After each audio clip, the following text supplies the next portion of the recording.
এ নাটকের নামে, সিনেমার নামে, ছবির নামে এমন এমন কাজ করেছে, সবগুলো ইসলাম বিরোধী কাজ। আর এই শয়তানটা এখন উপদেষ্টা, ওর কোনোদিন ক্ষমা নাই। নামটা সুন্দর, আবার নাম হলো মোস্তফা সারোয়ার ফারুকী। আরাম করে তিনটা নামই সুন্দর না। বাংলাদেশের কতিপয় নাস্তিক, এরা হলো ইন্ডিয়ার পাঁচাটা দালালেরা, একবার অরিজিনাল দালালেরা। এরা চাই বাংলাদেশটা ইন্ডিয়ার অঙ্গরাজ্য হোক,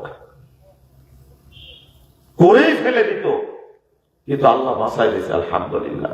কিন্তু ষড়যন্ত্র এখনো থেমে নাই, চলছে। কিছু দুর্নীতিবাজ নাস্তিক দালাল দেশ থেকে পালাইছে, কিন্তু ঘাপটি মারা যে দালাল গুলো এখনো থেকে গেছে, দালাল গুলো এখনো থেকে গেছে। এদেরকে পরিষ্কার না করা পর্যন্ত আগুন সচিবালয়ে লাগতেই থাকবে, আগুন বন্ধ হবে না।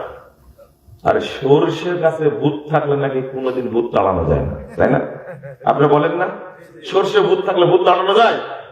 ভূত তো বসে আছে, আর এমন এমন কথা বলছে। 5 আগস্টের পরেও এই জানোয়ার গুলো যে কেমনে কথা বলছে, আমার মাঝে মাঝে রাগ হয় ছাত্রদের প্রতি। এই নাহিদ, আসিফ, শারজিদ, হাসনাত আব্দুল্লাহ এরা কি করছে বসে বসে?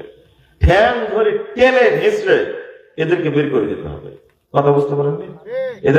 এরা কেউ গ্রেফতার হয়েছে? কেউ গ্রেফতার হয়নি, এরা গ্রেফতার হয়নি। এরা জায়গা জায়গায় বসে আছে, আবার মাঝে মাঝে মেরেও ফেলে দেওয়ার চেষ্টা করছে। এই নাস্তিকরা চেষ্টা করেছে এই দেশ থেকে ইসলামের আদর্শকে কি করে দেবে, মুছে ফেলে দেবে, কেউ যেন না থাকতে পারে, এমন তলে তলে কাজ করেছে। তার মধ্যে এক শয়তান উপদেষ্টাও হয়েছে। শোনেন, আমার আজ থেকে 7-8 বছরের বক্তব্য আছে, দেখবেন, শুনবেন। 7-8 বছরের বক্তব্য আছে। এ একটা ঘাপটি মারা শয়তান নাস্তিক, আমার এইভাবে বক্তব্য আছে।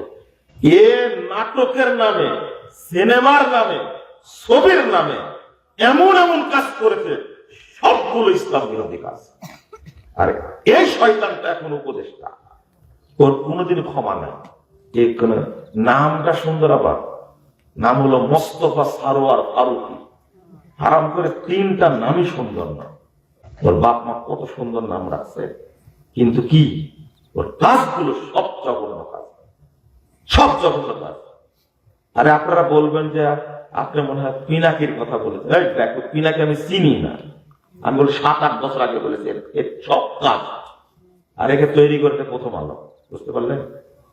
তৈরি করছে কে? প্রথম আলো। এই যে আর একটা আছে এর মধ্যে, ওকেও বলে দিই, লাল গোলাপ একটা অনুষ্ঠান করতো না, জায়গা দিলে সম্পাদক। আমি এখনো বলছি এই লোকটা এখন বেশি আছে। ওর নামটাও রহমান হবে, নামটাই কি? রেহমান। এই নষ্টামির গুরু একটা বাংলাদেশে, পাক্কা নাস্তিক, বিএনপির সাথে জড়িত। কথা বুঝতে পারলেন? কেউ ছাড়ে না, কেউ ছাড় যাবে না। বুড়া হয়ে গেছে নাস্তিকটা, বুঝতে পারলেন? বুড়া হয়ে গেছে। এখন নাকি আবার লাল গোলাপ অনুষ্ঠান শুরু করবে।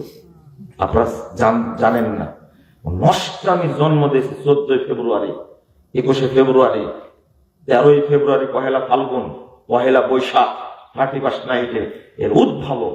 আপনারা মনে জানেন না, যাই যাই দিন একটা পত্রিকা বের হতো সাপ্তাহিক, সাপ্তাহিক, জানেন আপনারা? আরে এখন না দৈনিক বের হয়, কেউ জানে নাকি? এটা আগে বের হতো সাপ্তাহিক, জানেন এটা আপনারা? জানেন না, এটা জানেন না। আমি মুজাফফর জানি, আমি পত্রিকা পড়তাম না।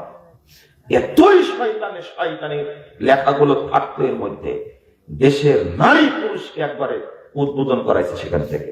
যারা আমার বক্তব্য শুনছেন তারা বুঝতে পারছেন মুজাফফর কেন এই পত্রিকা পড়ল।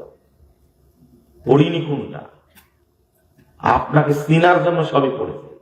আহমদ শরীফ নামে একটা শয়তান ছিলাম নাস্তিক, ওর বই পড়া আছে আমার।